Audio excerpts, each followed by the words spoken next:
अध्याय 1 मैं ठीक हूं का मुखौटा। नमस्ते दोस्तों, आज हम एक ऐसे विषय पर बात करने जा रहे हैं जो हमारे समाज की हर दूसरी दहलीज पर खड़ा है, लेकिन जिसे हम अक्सर थकान या मूड स्विंग कहकर नजरअंदाज कर देते हैं।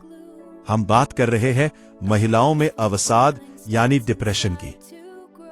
विश्व स्वास्थ्य संगठन WHO के अनुसार महिलाओं में पुरुषों की तुलना में अवसाद होने की संभावना लगभग दोगुनी होती है। लेकिन विडंबना देखिए, हमारे समाज में महिला को शक्ति का रूप माना जाता है। उससे उम्मीद की जाती है कि वो बिना थके, बिना रुके सबकी देखभाल करेगी। इस सुपर वुमन बनने की होड़ में वो कहीं खो जाती है। क्या आपने कभी गौर किया है कि आपकी माँ, पत्नी या बहन अक्सर यह क्यों कहती है कि बस थोड़ा सिर दर्द है, मैं ठीक हूं? क्या वो वाकई ठीक है या वो एक गहरे अंधेरे से लड़ रही है? अध्याय 2 अवसाद और सामान्य उदासी में अंतर। अक्सर लोग पूछते हैं कि उदास होना और डिप्रेशन में क्या फर्क है। उदासी, सैडनेस, यह किसी घटना जैसे ब्रेकअप या असफलता की प्रतिक्रिया है। यह समय के साथ कम हो जाती है। अवसाद, डिप्रेशन, यह एक मानसिक बीमारी है। यह हफ्तों, महीनों या सालों तक रह सकती है। इसमें इंसान को अपनी पसंदीदा चीजों में भी खुशी नहीं मिलती। महिलाओं के लिए यह और भी जटिल है क्योंकि उनके शरीर में होने वाले हार्मोनल बदलाव इस स्थिति को और गंभीर बना देते हैं। अध्याय 3 महिलाओं में अवसाद के मुख्य कारण। जैविक और हार्मोनल कारण, बायोलॉजिकल फैक्टर्स। महिलाओं का शरीर जीवन भर कई बड़े हार्मोनल बदलावों से गुजरता है। PMS और PMDD, मासिक धर्म से पहले होने वाली घबराहट। पोस्टपार्टम डिप्रेशन, प्रसवोत्तर अवसाद। बच्चा होने के बाद मां बनना खुशी की बात है, लेकिन 15% महिलाएं इस दौरान गहरे अवसाद में चली जाती है। इसे बेबी ब्लूज समझकर छोड़ देना खतरनाक हो सकता है। मेनोपॉज, रजोनिवृत्ति, जब शरीर में एस्ट्रोजन का स्तर गिरता है तो मानसिक स्वास्थ्य पर गहरा प्रभाव पड़ता है। सामाजिक और सांस्कृतिक दबाव, सोशल फैक्टर्स। भारतीय समाज में महिला पर जिम्मेदारियों का बोझ बहुत अधिक है। दोहरी मार, डबल बर्डन, बाहर का काम और घर की जिम्मेदारी। निर्णय लेने की स्वतंत्रता की कमी। आज भी कई घरों में महिलाएं अपने जीवन के बड़े फैसले खुद नहीं ले पाती। घरेलू हिंसा और भेदभाव, बचपन से लेकर बुढ़ापे तक समाज के दोहरे मापदंड उसे मानसिक रूप से तोड़ देते हैं। अध्याय 4 लक्षणों को पहचाने। अगर आप या आपके आसपास कोई महिला पिछले 2 हफ्तों से ये लक्षण महसूस कर रही है तो सावधान हो जाएं। अत्यधिक थकान, बिना किसी मेहनत के शरीर का टूटा हुआ महसूस होना। नींद में बदलाव, या तो बहुत ज्यादा नींद आना या पूरी रात करवटें बदलना।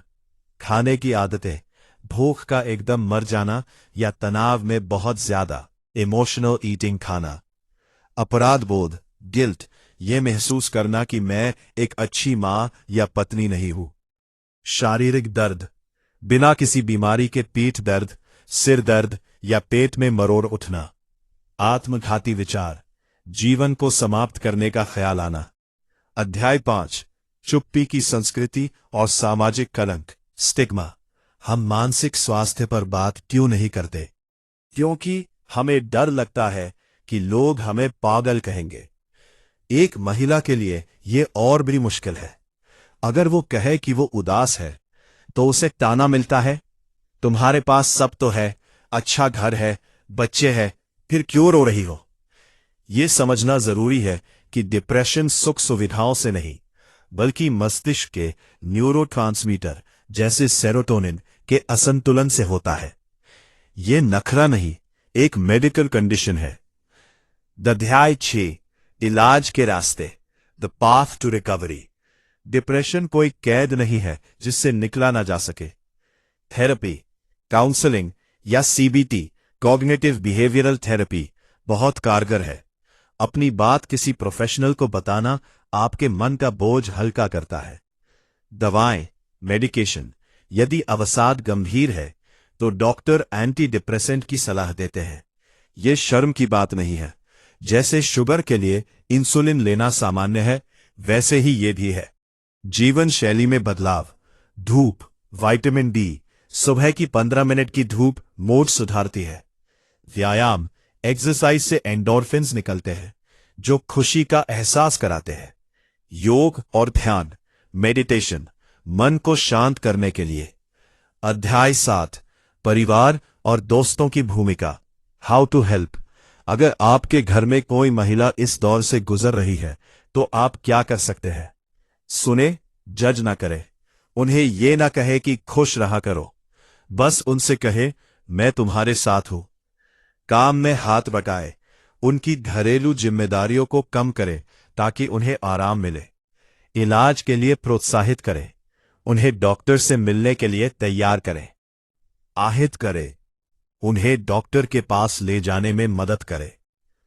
अध्याय 8, निष्कर्ष और संदेश। मेरी प्यारी सखियों, बहनों और माताओं, आपकी कीमत आपके काम से नहीं बल्कि आपके होने से है। आप एक मशीन नहीं है, आप एक इंसान है। अगर आप थक गई हैं तो रुकना सीखें, टूटना नहीं। याद रखिए, मदद मांगना कमजोरी की नहीं बल्कि बहादुरी की निशानी है। अंधेरा कितना भी गहरा क्यों ना हो, सुबह जरूर होती है। अपनी चुप्पी तोड़िए, क्योंकि आपकी मुस्कान ही इस दुनिया की सबसे खूबसूरत चीज है। अगर आपको यह वीडियो मददगार लगा हो तो इसे उन महिलाओं के साथ जरूर शेयर करें जिन्हें इसकी जरूरत है। कमेंट में बताएं कि आप अपना मानसिक ख्याल कैसे रखती हैं। चैनल को सब्सक्राइब करना ना भूलें। स्वस्थ रहे, खुश रहे।